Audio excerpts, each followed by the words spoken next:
Well, it's not just in Senegal they're performing Shakespeare. With us from London now is Koel Chatterjee, a postgraduate research student focused on the influence of Shakespeare on Indian cinema. Koel, welcome to the program. Thanks for being with us. So, a famous Indian director once said that Bollywood wouldn't exist without Shakespeare. Do you agree? Well, yes. In most Bollywood films, you can trace some Shakespearean influences. So I would agree. Yes.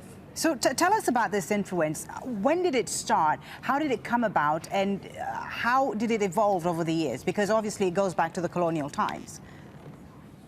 Yes, well, Shakespeare was made compulsory as part of the Indian Education Act when English was made the compulsory medium of instruction in India in the late 18th century. And cinema came to India around the same time. So late 1920s was the first adaptation of Shakespeare with Dil Ferosh, which was an adaptation of Merchant of Venice. After that, well, it was a mark of status, it was a mark of education to actually know Shakespeare, to be able to quote Shakespeare. So pretty much anyone who went through the school system in India or who went through the college system knew Shakespeare, had acted Shakespeare, had been in touch with people who researched Shakespeare. So, I mean, it was inevitable that it became part of film as well. Bollywood has been working with Shakespeare pretty much ever since the 1920s.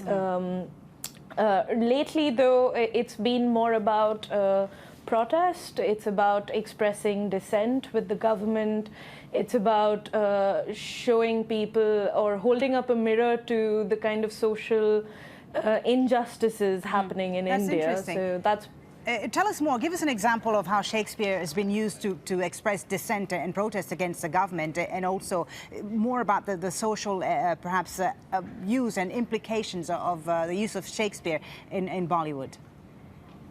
Well, in 2014, Vishal Bhardwaj adapted Hamlet and located it in Kashmir, which is, you know, the disputed state between India and Pakistan, which is still very much a militarized state where people don't have access to the internet, they don't have access to cell phones, people can just disappear for expressing protests against the government.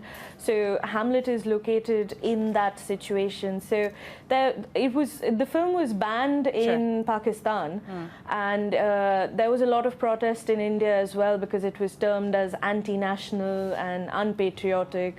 But it actually, a lot of Indians were surprised to see that this is happening within India itself, because the other parts of India, we had no idea that Kashmir was that militarized.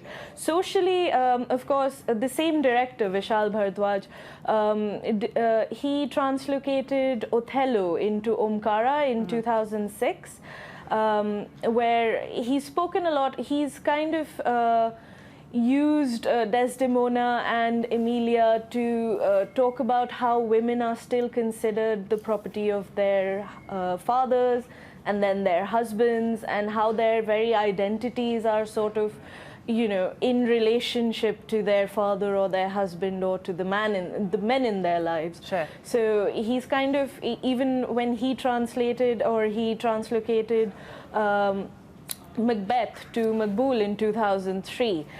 Lady Macbeth is in a relationship with Duncan, and then Macbeth wants to kind of achieve her as well as the crown of the Bollywood, of the Mumbai underworld. So there, her position is also very precarious, Lady Macbeth, because, you know, her position as lady of the house is kind of threatened. Very interesting to talk to you about this, Koel. Thank you so much for telling us about Shakespeare's influence on Indian cinema. Koel Chatterjee joining us there live from London.